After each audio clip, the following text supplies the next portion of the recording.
South ఇండియాలోని అతి తక్కువ ధరలకి రత్నాలనందించే ఏకైక సంస్థ 6JVR.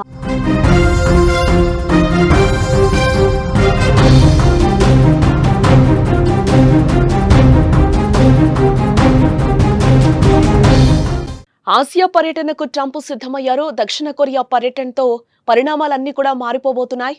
అమెరికా చైనా వాణిజ్య చర్చలకు ఆస్కారం కనిపిస్తోంది. ఇక్కడ ఉత్తర కొరియా కిమ్ తో ట్రంప్ భేటీ అయ్యే ఛాన్స్ కనిపిస్తోంది. రష్యా భారత్ చైనాతో అగ్రరాజ్యం వ్యూహాలు రచిస్తోంది. భారత్ ను కోల్పోయామంటూ కూడా ట్రంప్ కొన్ని వ్యాఖ్యలు చేశారు. మోదీ మంచి స్నేహితుడు అని కూడా ట్రంప్ చెప్తున్నారు. అమెరికా అధికారుల ద్వంద్వ వైఖరిపై చర్చ, జియోపాలిటిక్స్ కొత్త శక్తులుగా మారుతున్నాయని చెప్పుకోవచ్చు. ఒకప్పుడు ప్రపంచ దేశాల్లో టారిఫ్ల పేరుతో భయపెట్టిన అమెరికా మాజీ అధ్యక్షుడు డొనాల్డ్ ట్రంప్ ఇప్పుడు తన మాట మార్చేశారు. మొన్నటి వరకు అమెరికా ఫస్ట్ అంటూ దూకుడుగా వ్యవహరించిన ఆయన ఇప్పుడు అదే భారత్ చైనాలతో స్నేహహస్తం చాచాలని చూస్తున్నారు. ఇది కేవలం పర్యటన కాదని, కొత్తగా ఏర్పడుతున్న ప్రపంచ కూటముల ముందు అగ్రరాజ్యం తల వంచినట్లే అని నిపుణులు అంటున్నారు. అదీ కాక డొనాల్డ్ ట్రంప్ అక్టోబర్ నెలలో కీలకమైన ఆసియా పర్యటనకు సిద్ధమవుతున్నారు.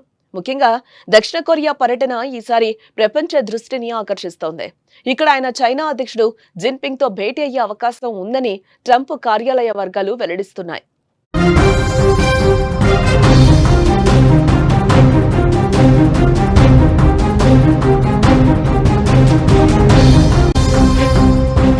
ఈ సమావేశంలో ఇరు దేశాల మధ్య వాణిజ్య సంబంధాలు, ఆర్థిక పెట్టుబడులపై ప్రధానంగా చర్చలు జరగొచ్చని కూడా భావిస్తున్నారు. ఇది అమెరికా చైనా మధ్య నెలకొన్న వాణిజ్య ఉద్రిక్తతలను తగ్గించే దిశగా ఒక అడుగు కావచ్చని కూడా నిపుణులు అభిప్రాయపడుతున్నారు. ట్రంప్ పర్యటన కేవలం చైనాతో ముగిసే అవకాశం ఇక్కడ కనిపించడం లేదు. ఆయన ఉత్తర కొరియా అధ్యక్షుడు కిమ్ జోంగ్ ఉన్ తో కూడా భేటీ అయ్యే ఛాన్స్ ఉందని కూడా సమాచారం. గతంలో జరిగిన చర్చలు కొంతమేర నిలిచిపోయిన నేపథ్యంలో ఈ భేటీ గ్లోబల్ పీస్ కు సంబంధించి మరో కీలక పరిణామం కూడా కావచ్చు. అయితే ఈ పర్యటన నేపథ్యంలో ట్రంప్ ఇటీవల చేసిన వ్యాఖ్యలు ఆసక్తికరంగా మారాయి. మొదట భారత్ ను చైనాకు కోల్పోయామని ట్రంప్ అన్నారు. కానీ కొన్ని గంటల తర్వాతే ప్రధాని నరేంద్ర మోదీని తన మంచి స్నేహితుడు అని పేర్కొన్నారు. ట్రంప్ మాటలను ప్రధాని మోదీ హృదయపూర్వకంగా స్వాగతించారు.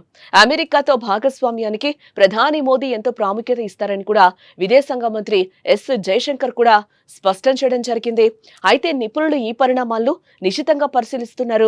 ఒకవైపు ప్రధాని మోదీని స్నేహితుడు అని పిలుస్తూ వ్యక్తిగత సంబంధాల గురించి ట్రంప్ మాట్లాడుతుంటే, మరోవైపు ఆయన ప్రభుత్వంలోని ఉన్నతాధికారులు మాత్రం భారత్ పై నిరంతరం ఆరోపణలు చేస్తున్నారు.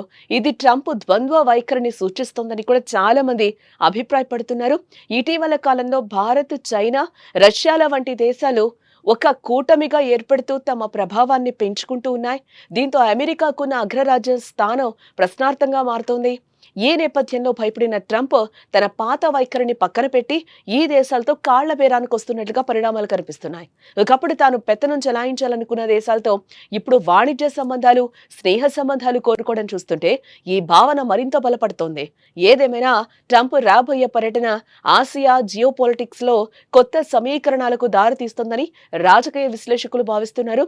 ఇటు భారత్, చైనా, రష్యాల వైఖరి ఈ కొత్త ప్రపంచ క్రమాన్ని ఎలా ప్రభావితం చేస్తుందో కూడా మనం చూడాల్సిన అంశం.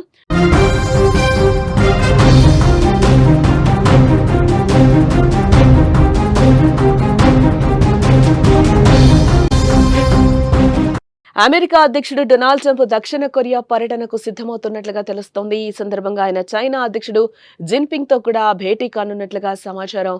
ఈ మేరకు పలు మీడియా కథనాలు కూడా వెల్లడిస్తున్నాయి.